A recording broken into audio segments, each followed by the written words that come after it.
My name is Schuyler Bailar. I use he, him pronouns, and I am the first transgender athlete to compete for a Division I men's team in college. I swam all 4 years on the men's team at Harvard, and I'm also an advocate for inclusion. Honestly, I can't believe that I'm here today to share what it means to be transgender, what it's like to be a transgender athlete. There is so much misinformation and disinformation, propaganda, lies about trans athletes in sports, and we're going to try to dispel a few of those today.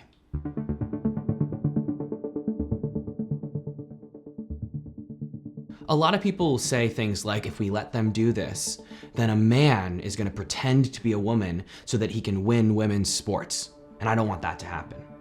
No man trying to boost his ego or feel better about himself is going to think that he's going to do that by winning women's sports. I mean, do people know anything about toxic masculinity? If you are afraid of cisgender men masquerading as women to win women's sports, you are afraid of cisgender men, not trans women.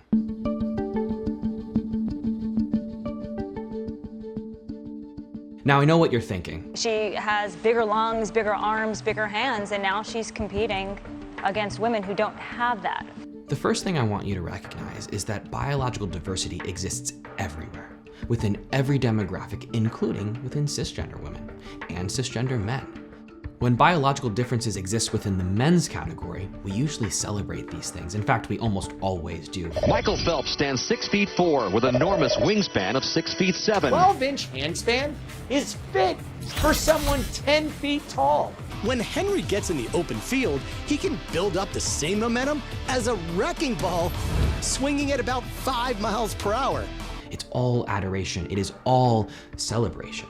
But when we look at the women's category, these biological differences are not always celebrated, especially when a woman does not fit what people think, quote, a woman should look like, what her body should be, how it should perform. Scoring that they have given to Biles undervalues her signature moves, which no other gymnast has ever performed before. There's this bias there against her. If you are too masculine, if you are too strong. Caster Semenya, she's being punished for being too fast and not conforming to Western standards of what a female athlete should look like. Especially when a woman is black or brown. She made history when she won 21 Grand Slams, her 6th at Wimbledon, but people didn't seem to notice that. They seemed to notice her shape. Referred to Serena and Sister Venus as the Williams brothers. Essentially racist tropes to depict Serena Williams. Or maybe also transgender. CeCe Telfer is a very large human being. How tall do you think this person is? Closing in on 6 feet, probably? CeCe Telfer won the women's 400-meter hurdles at the NCAA Division II championship. I wonder why. These attacks are actually riddled with racism, with transphobia, with sexism, and with misogyny.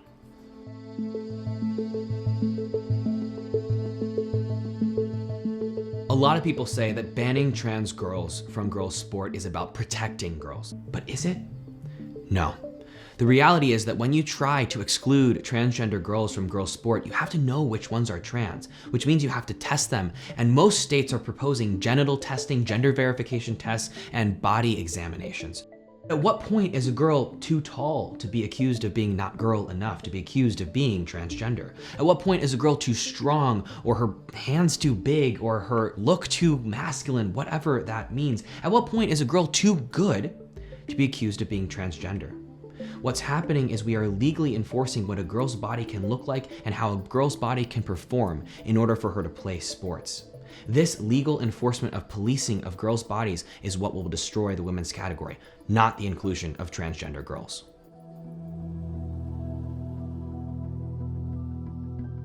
Lots of people who claim to care about fairness in women's sports never watch the WNBA, don't care about the pay gap between women athletes and men athletes, and are doing nothing to stop the sexual assault of women athletes around the world. There are so many different things that threaten women's athletes and women's category, but the inclusion of transgender women is not one of them. And here's the thing they don't want you to know. People in power are fear-mongering. They are using propaganda, and they are trying to sway people like you. People who care about women's sports, people who care about feminism, about equality. They think that they can sway you because they think that if we use this feminist argument about, quote, protecting women, that you'll think that you're doing the right thing. But the reality is that if you want to protect women, you need to protect all women, transgender women included. I want you to remember above everything that we are real people, that trans athletes are real people, that trans kids are real kids with human emotions just like you. The amount of vitriol and hatred and unkindness I've seen at trans athletes is unbelievable. And the thing is, when we try to dehumanize someone else, the person's humanity that's lost is our own, not that other person. When you try to dehumanize trans athletes by calling them horrible names, by telling them that they are destroying women's category, you are the one who loses your humanity, not us.